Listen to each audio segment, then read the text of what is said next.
নমস্কার, আপনারা দেখছেন সংবাদ বাংলা, সত্যের সাথে সত্যের পথে। সঙ্গে আমি কোয়েল। ২৬-এর বিধানসভা নির্বাচনকে সামনে রেখেই মালদা ও মুর্শিদাবাদ এই দুই জেলায় তৃণমূল কংগ্রেসের প্রচারের প্রধান অস্ত্র যে ভিন রাজ্যে বাংলাভাষী পরিযায়ী শ্রমিকদের ওপর আক্রমণ, তা কার্যত স্পষ্ট করে দিলেন সর্বভারতীয় তৃণমূল কংগ্রেসের সাধারণ সম্পাদক অভিষেক বন্দ্যোপাধ্যায়। শুক্রবার পুরাতন মালদার জলঙ্গি ময়দানে পরিযায়ী শ্রমিক ইস্যুতে এক জনসভা করেন অভিষেক। দুপুর প্রায় ১টা নাগাদ তিনি মঞ্চে প্রবেশ করেন। মঞ্চেই উপস্থিত ছিলেন সাম্প্রতিককালে ভিন রাজ্যে আক্রান্ত একাধিক পরিযায়ী শ্রমিক। তাদের সঙ্গে কথা বলেন অভিষেক বন্দ্যোপাধ্যায়, শোনেন তাদের অভিজ্ঞতা ও অভিযোগ। আক্রান্ত শ্রমিকদের মধ্যে অন্যতম ছিলেন কালিয়াচকের আমির শেখ, যাকে পুশব্যাক করে বাংলাদেশে পাঠানো হয়েছিল বলে অভিযোগ। সেই ঘটনার কথাও সভামঞ্চে তুলে ধরা হয়। বক্তব্যের শুরু থেকেই চাঁচাছোলা ভাষায় বিজেপি ও কংগ্রেসকে একই যোগে আক্রমণ করেন অভিষেক। নাম না করে হুমায়ুন কবিরকে তোপ দাগেন। ব্রিগেডে প্যাটিস্ট কাণ্ড নিয়েও সরব হন তিনি। স্পষ্ট ভাষায় বলেন, মালদা ও মুর্শিদাবাদের মানুষকে বোকা ভাববেন না। পরিযায়ী শ্রমিক ইস্যুকেই মালদা ও মুর্শিদাবাদের তৃণমূলের মূল রাজনৈতিক হাতিয়ার হিসেবে তুলে ধরেন তিনি। বিজেপি বা কংগ্রেস ক্ষমতায় এলেই বাংলার মানুষকে অন্য রাজ্যে গিয়ে হয়রানির শিকার হতে হয়। কংগ্রেস নেতারা এই ইস্যুতে কোথাও পাশে দাঁড়াচ্ছেন না বলে অভিযোগ করেন তিনি। অভিষেক বলেন, মানুষের সমস্যা শুনতে তৃণমূল ফোন করবে, খোঁজ নেবে। বাংলার মাটিতেই কর্মসংস্থানের প্রতিশ্রুতি দেন তিনি। আর কেউ বাইরে যেতে বাধ্য হবেন না। বাংলার তৃণমূল বিজেপিকে ভেঙে দিচ্ছে, কিন্তু অন্য রাজ্যে ঠিক উল্টো ছবি দেখা যাচ্ছে। প্রধানমন্ত্রীকে প্রকাশ্যে চ্যালেঞ্জ জানিয়ে অভিষেক বলেন, আগামী ১৭ তারিখ যে মাঠে প্রধানমন্ত্রী সভা করবেন, ফেব্রুয়ারিতে সে মাঠেই পাল্টা সভা করবেন তিনি। শুভেন্দু অধিকারী, সুকান্ত মজুমদার ও খগেন মুর্মুর পাশাপাশি এক সারিতে ঈশা খান ও অধীর চৌধুরীকেও নিশানা করেন অভিষেক বন্দ্যোপাধ্যায়। সবশেষে ৫ জন পরিযায়ী শ্রমিকের লিখিত সমস্যার প্রকাশ্যে উত্তর দেন তিনি। এরপর শ্রমিকদের সঙ্গে মহাভোজন করে সভাস্থল ত্যাগ করেন অভিষেক বন্দ্যোপাধ্যায়। তৃণমূল কংগ্রেস আগামী দিনও ব্যতিক্রম হবে না। আমি যে কথাগুলো বলছি মনোযোগ দিয়ে শুনুন। এই যে আজকে মালদা জেলায় আপনারা সকলে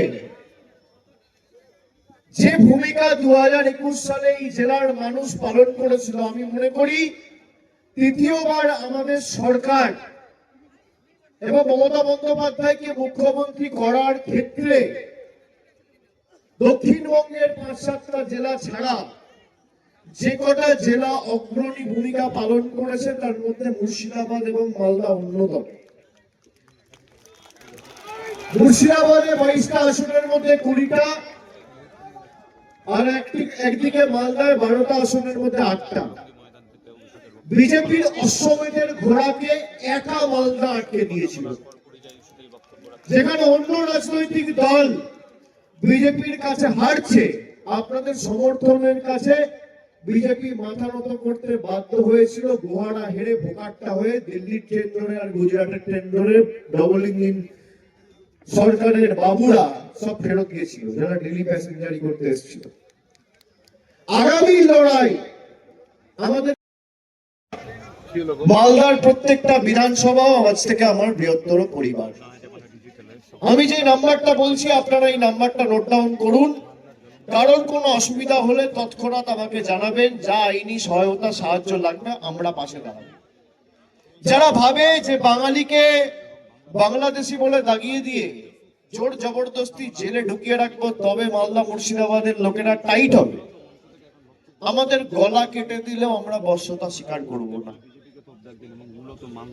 আমাদের মৃত্যু হওয়া পর্যন্ত আমৃত্যু আমরা মানুষের জন্য কাজ করেছি, মানুষের জন্য কাজ করব। কারোর কাছে মেরুদণ্ড বিক্রি করব না, আত্মসম্মান বিক্রি করব না। যদি মাথা নত করতে হয়, বাড়ির গুরুজনদের কাছে মাথা নত হবে, বাবা মার কাছে হবে, ভগবানের কাছে হবে, আল্লাহর কাছে হবে, আর বয়োজ্যেষ্ঠদের কাছে হবে। দিল্লির গদ্দারদের কাছে মানুষ মাথা নত করবে না।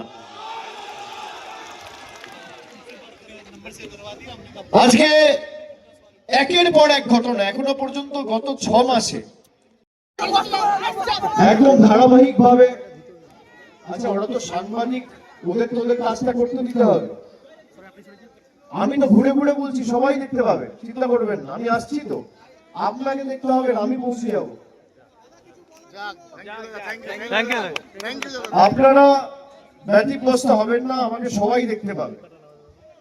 2021 সালে আপনারা প্রথমবার তৃণমূল কংগ্রেসকে বিপুলভাবে ভোট দিয়ে মালদা জেলায় 12টা আসনের মধ্যে 8টা আসন জিতিয়েছে। তারপর এই যে 3 বছর 21 থেকে 24 এই মাটিতেই থাকবেন, এই মাটিতেই খাবেন, এই মাটিতেই থাকবেন, এই মাটিতেই শোবেন, এই মাটিতেই পরিবারের পাশে থাকবেন। আর এদেরকে যা শিক্ষা দেওয়া, আচ্ছা ছাড়ো ছাড়ো ছাড়ো ছাড়ো, কি হয়েছে বল, কি মেরে দিয়েছে? মাইক দিন ঠিক আছে, আমি দেখে নেবো, বসুন আপনি বসুন, ওনাকে একটু জল দাও, আমি দেখে নেবো, বসুন, ওনাকে একটু জল দিন, একটু জলের বোতল এনে জল দিন। আপনি কাঁদবেন না, শান্ত হন, আমি দেখবো, আমি পেয়েছি, আমি যা করার করবো, দেখবো, চিন্তা করবেন না। জল দাও, আপনি জল খান।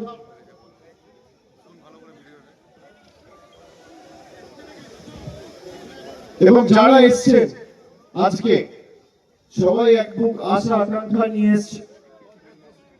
ভোট দিত মানুষ, ভোটাধিকার প্রয়োগ করে সরকার নির্বাচিত করত, মানুষ ঠিক করতো সরকারে কে বসবে। আগে মানুষ সরকার বাঁচত, এখন সরকার ভোটার বাঁচছে।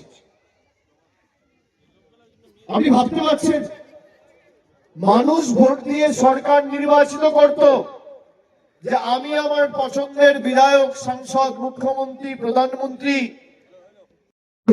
রোজ দুটো করে লোক মারা যাচ্ছে।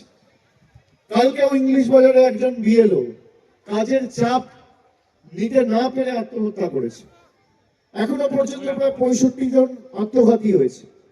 এই জন্যই আমরা এসআইআর এর বিরোধিতা করেছি। কিন্তু ভয়ের কোনো কারণ নেই। যদি কেউ বাইরে থাকে, আপনি অ্যাপ্লিকেশন করে একটা কপি পাঠিয়ে দেবেন, পরিবারের মেম্বারদের বলবেন যে তৃণমূল ক্যাম্প অফিসে যোগাযোগ করতে।